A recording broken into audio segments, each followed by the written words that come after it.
amniga qaranka baydhabo 3 ilaa 5 Juun 2018 golaha amniga qaranka ayaa kulankoodii joogtada ahaa ku yeeshay magaalada baydhabo 3 ilaa 5 Juun 2018 shirkaas oo ka dhacay xarunta madaxtooyada koonfur galbeed ee baydhabo waxaa looga hadlayay arrimaha amniga qaranka waxaana shir gudoominayay madaxweynaha jamhuuriyadda federaalka Soomaaliya mudane maxamed cabdullaahi maxamed farmaajo waxaa sidoo kale shirka ka soo qayb galay ra'iisul wasaaraha xukuumadda federaalka Soomaaliya mudane xasan cali khayre madaxweynaha dowlad goboleedka Puntland mudane cabdiweli maxamed cali gaas madaxweynaha dowlad goboleedka Jubbaland mudane axmed maxamed islaam madaxweynaha koonfur galbeed mudane shariif xasan sheekh aadan madaxweynaha galmudug mudane axmed ducaale geelle xaaf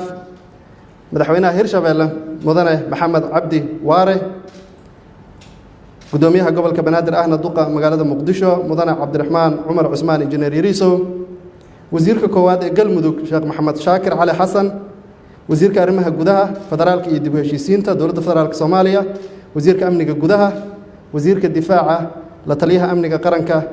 wasiirada dowlad goboleedyada iyo taliyayaasha ciidamada qalabka sida goluhu wuxuu u mahadcelinayaa madaxweynaha koonfur galbeed mudane shariif xasan sheekh aadan iyo dhammaan hay'adaha iyo shacabka koonfur galbeed oo si habsami leh u martigeliyay shirkan goluhu wuxuu sidoo kale u mahadcelinayaa ciidamada amniga koonfur galbeed ciidamada xoogga dalka Soomaaliyeed iyo ciidamada AMISOM qodobka koowaad arrimaha amniga goluhu markii uu dhageystay talooyinka ay soo jeediyeen guddiga farsamada ee amniga qaranka tixgeliyeenna aragtida iyo talooyinka ku saabsan amniga dalka goluhu wuxuu isku raacay qodobada hoos ku xusan kow madax bannaanida golaha amniga qaranku wuxuu adkeynayaa midnimada wadajirka iyo madax bannaanida Soomaaliya in ay tahay lama taabtaan laba ka hortagga khataraha golaha amniga qaranka markii uu dhageystay khataraha amni ee argagixisadu ka geysanayaan dalka waxa uu adkeynayaa in la dardar geliyo qalabaynta iyo tayeynta ciidamada qalabka sida labada heer lana siiyo tababaro iyo xirfado la xiriira qaababka looga hortagi karo falalka argagixisada qorshaha kala guurka golaha amniga qaranku wuxuu ansixiyay qorshaha kala guurka kaasoo loo arkay inuu yahay qorsho horseedaya in Soomaalidu hanato kuna filaata amnigeeda iyadoo la raacayo talaabooyinka soo socda kow in si wadajir looga miro dhaliyo fulinta wajiga koowaad ee qorshaha kala guurka oo dhigaya qaabka lagu howlgelinayo ciidamada xoogga dalka Soomaaliyeed iyo ciidamada booliska ee labada heer oo ay ka mid yihiin daraawiishtu laba ciidamada ka tirsan daraawiishta koonfur galbeed ee qayb ka noqonaya howlgallada qorsheysan ee lagu furayo wadada muhiimka ah ee u dhaxaysa muqdisho iyo baydhabo howlgalkan waxaa doorka hogaamineed qaadanaya guddiga amniga ee koonfur galbeed waxayna ciidamada ka amar qaadanayaan taliska ciidamada xoogga dalka inta lagu jiro howlgalkaas guddiga qaran ee isku dhafka ciidamada ay la yimaadaan muddo 30 maalmood ah gudahooda qorshe howleedkooda afar in qorshaha kala guurku uu noqdo mid dhammaystiran oo ay ka mid yihiin dadaalada xasilinta soo kabashada dhaqaalaha sareynta sharciga iyo cadaaladda afar dhammaystirka qaab dhismeedka amniga qaranka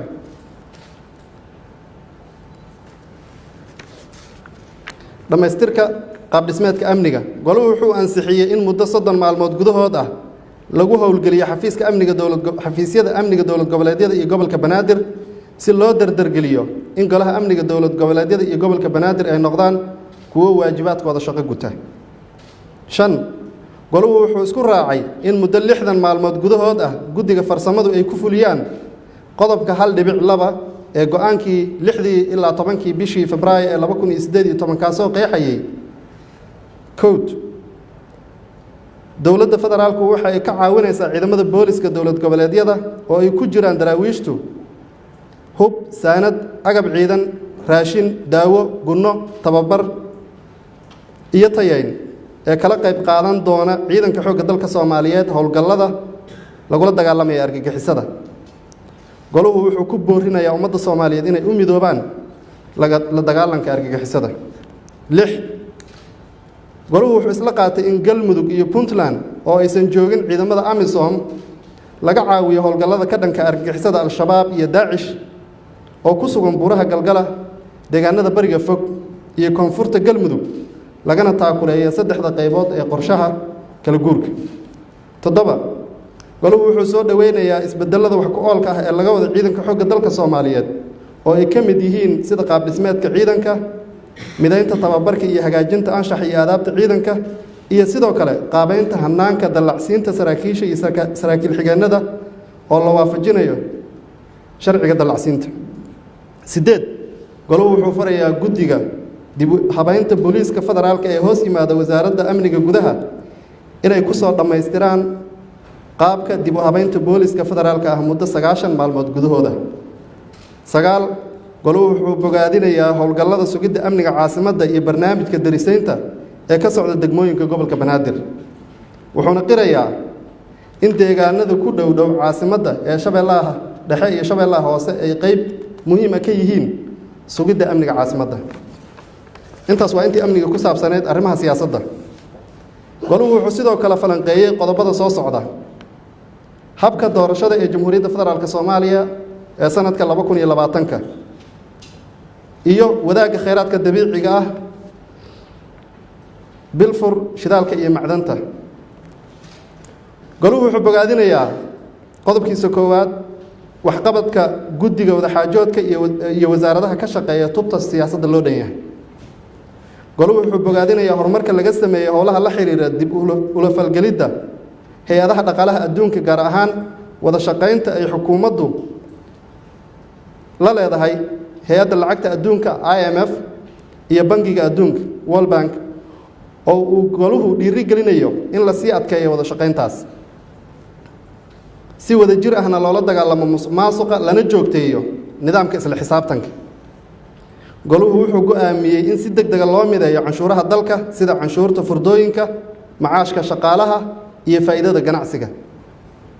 goluhu wuxuu ku heshiiyey in dalka laga hirgeliyo doorasho qof iyo cod ah sanadka 2020 sida ku cad heshiiska habka doorashada ee lagu saxiixay magaalada Baydhabo 5 bisha Juun 2018. goluhu wuxuu soo dhaweeyey isla markaasna bogaadiyey horumarka laga sameeyey wada tashiyada, caqabadaha ka hor imaan kara doorashooyinka iyo daraasaadka diiwaangelinta codbixiyayaasha. wuxuuna goluhu faray in guddiga madaxa bannaan ee doorashooyinka soo dhammaystiraan kala xulashada nidaamka diiwaangelinta. 6 goluhu wuxuu isla qaatay in howlaha dib u eegista dastuurka la sii dardargeliyo laguna soo gabagabeeyo sanadkan 2018 ayada oo qodobada dib u eegista loo kala horumarinayo sida ay u kala muhiimsan yihiin. 7 goluhu wuxuu heshiis ka gaaray lahaanshaha maamulka iyo wadaagga kheyraadka dabiiciga ah ee dalka sida ku cad heshiiska wadaagga kheyraadka dabiiciga ah ee lagu saxiixay magaalada Baydhabo 5 bisha Juun 2018. goluhu wuxuu faray guddiga farsamada ee golaha amniga qaranka in ay soo gudbiyaan hanaanka cadaaladda iyo asluubta shirka xiga ee la qabanayo bisha August, iyadoo laga ambaqaadayo go'aamadii shirkii wasaaradaha cadaaladda ee ka dhacay magaalada Jowhar bishii Janaayo 2018. goluhu wuxuu go'aamiyey in la howlgeliyo xubnihii ay dowlad goboleedyadu u soo magacaabeen guddiyada dib u eegista dastuurka. 10 goluhu wuxuu go'aamiyey in la dardargeliyo wadaxaajoodka arrimaha federaalka ah si loo dhammaystiro hanaanka awood qaybsiga ee ku qeexan qodobada 53 iyo 54 ee dastuurka ku meel gaarka ah. 11 goluhu wuxuu soo dhaweynayaa hindisaha lagu abuurayo golaha dhaqaalaha qaranka. ugu dambeyntii goluhu wuxuu si wada jir ah tacsi tiiraanyo ugu dirayaa xildhibaanadii iyo dhammaan dadkii ku dhintay weeraradii xaqdarrada ahaa ee ka dhacay degmada Balcad ee gobolka Shabeellaha